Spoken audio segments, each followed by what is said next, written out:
जब पहली बार श्री कृष्ण ने किया सुदर्शन चक्र का प्रयोग, श्री कृष्ण और दाव के मुख से सुदर्शन प्राप्त करने वाली घटना सुनकर सत्यकी तो सुन ही रह गया था।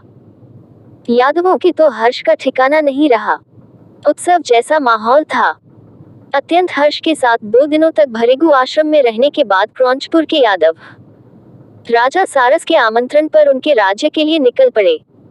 उनके सेनापति उनकी एक टुकड़ी के साथ उनका मार्गदर्शन कर रहे थे। राजा सारस ने एक विशेष राज्य सभा का आयोजन किया। राजा सारस ने सभी अतिथियों को सालंकृत, सुशोभित छत्र और अश्वों सहित राजरक्ष उपहार में दिए थे। कृष्ण को अपने अश्व दारुक, श्याव्य, सुग्रीव, मेघपुष्प और बलाहक अश्वों की याद आ गई। रथों को देखकर उनको अपने गरुड़ध्वज रथ की भी याद आ गई। वहीं पर अब कृष्ण को लगने लगा था कि उनको मथुरा लौटना चाहिए। अब किसी भी प्रकार का भय नहीं रहा, क्योंकि अब सुदर्शन चक्र जो है, मुझे मथुरा लौटकर अपने बंधु बांधवों आदि की रक्षा करनी है। श्री कृष्ण ने वहां से विदा होने से पहले राजा सारस ने सहायता करने का वचन लिया। वहां से वे ताम्रवर्णी नदी पार कर घटप्रभा के तट पर आ गए। वहां एक सैन्य शिविर में सत्यकी के साथ मथुरा जाने की योजना बनाने लगे। यात्रा में आने वाली रुकावटों पर चर्चा करने लगे।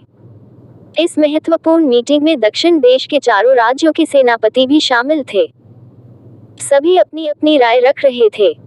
श्री कृष्ण सभी की सुन रहे थे, लेकिन उनका मन तो सुदर्शन चक्र के मंत्र में ही खोया हुआ था। जब से उनको ये प्राप्त हुआ, तब से उनकी मानसिक दशा बदल चुकी थी। वे इसकी शक्ति, कार्यों और इसके उचित समय पर इस्तेमाल करने के बारे में सोचने लगे थे। अब उनकी दृष्टि दूर तक भविष्य में उड़ान भरने लगी थी। शक्ति का यह आभास देह, मन और काल से भी परे था। वे अब साधारण मानव नहीं थे।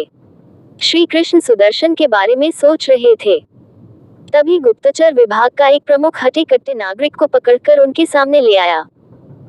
नागरिक ने करबद्ध अभिनंदन कर कहा, मैं करवीर का नागरिक हूँ, आपसे न्याय मांगने आया हूँ। हे श्री कृष्ण महाराज, पद्मावत राज्य के करवीर नगर का राजा श्रृगाल हिंसक वृत्ति का हो गया है। वह किसी की भी स्त्री, संपत्ति और भूमि को हड़प लेता है। कई नागरिक उसके इस स्वभाव से परेशान होकर राज्य छोड़ने पर मजबूर हैं। क्या मुझे भी राज्य छोड़ना पड़ेगा? श्री कृष्ण उठकर उसके समीप गए और उससे कहा, हे श्रेष्ठ, मैं किसी राज्य का राजा नहीं हूँ, न मैं किसी राज सिंहासन का स्वामी हूँ, फिर भी मैं तुम्हारी व्यथा समझ सकता हूँ। वह नागरिक श्री कृष्ण के चरणों में गिर पड़ा और सुरक्षा की भीख मांगने लगा। तब श्री कृष्ण ने सेनापति सत्यकी की ओर मुखातिब होकर कहा कि हम करवीर से होते हुए मथुरा जाएंगे। श्री कृष्ण और उनकी सेना करवीर की ओर चल पड़ी। पद्मावत राज्य के मांडलिक श्रृगाल का पंचगंगा के तट पर बसा करवीर नामक छोटा सा राज्य था। करवीर के दुर्ग पर यादवों की सेना ने हमला कर दिया। दुर्ग को तोड़कर सेना अंदर घुस गई। श्रृगाल और यादवों की सेना में घनघोर युद्ध हुआ। श्री कृष्ण राजप्रासाद तक पहुंच गए। ऊपर श्रृगाल खड़ा था और नीचे श्री कृष्ण। श्रृगाल ने चीखकर श्री कृष्ण को कहा, यह मल्लों की नगरी करवीर है, तू यहाँ से बचकर नहीं जा सकता, मैं ही यहाँ का सम्राट हूँ। तभी कृष्ण का मन मचल गया उस सुदर्शन चक्र का प्रयोग करने का। अब मौका था कि इसे आजमाया जाए। उन्होंने मंत्र बुदबुदाया और चमत्कार हुआ। उनकी तर्जनी अंगुली पर गरगर करने लगा था वह प्रलयनकारी चक्र और श्री कृष्ण ने सुदर्शन का पहला प्रक्षेपण कर दिया। पलक झपकने से पहले ही वह श्रृगाल का सिर धड़ से अलग कर पुनः अंगुली पर विराजमान हो गया। दोनों ओर की सेनाएं देखती रह गईं और चारों तरफ सन्नाटा छा गया। श्री कृष्ण को भी समझ में नहीं आया। सब कुछ इतनी तेजी से हुआ कि सभी अवाक रह गए।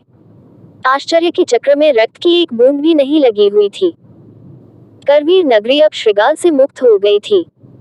श्री कृष्ण ने श्रृगाल के पुत्र शुक्रदेव को वहां का राजा नियुक्त किया तथा उसको उपदेश देकर वे वहां से चले गए। वहां के बाद कुंतल, अश्मक जनपदों को पीछे छोड़ते हुए यादवों की सेना ने विदर्भ में पड़ाव डाला।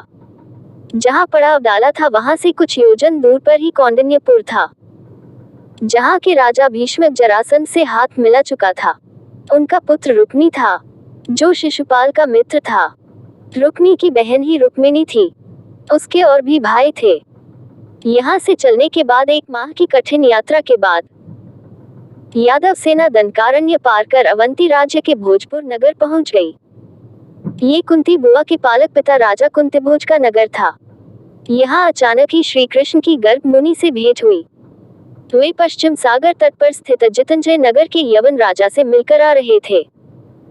श्री कृष्ण के पास इसी नाम अजितंजय से एक धनुष भी था।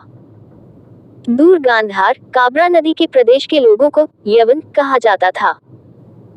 अंततः कुछ दिन कुंतीभोज के नगर में विश्राम करने के बाद वे यादव सेना सहित मथुरा पहुंच गए। यहाँ महाराजा उग्रसेन, तात वसुदेव, भ्राता और अन्य विशिष्ट यादवों ने उनका स्वागत किया।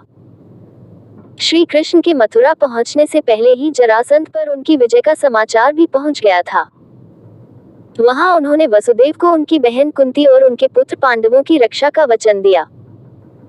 यहीं रहकर उन्होंने विदर्भ राज्य की पुत्री रुक्मिणी का अपहरण कर उसके साथ विवाह भी किया।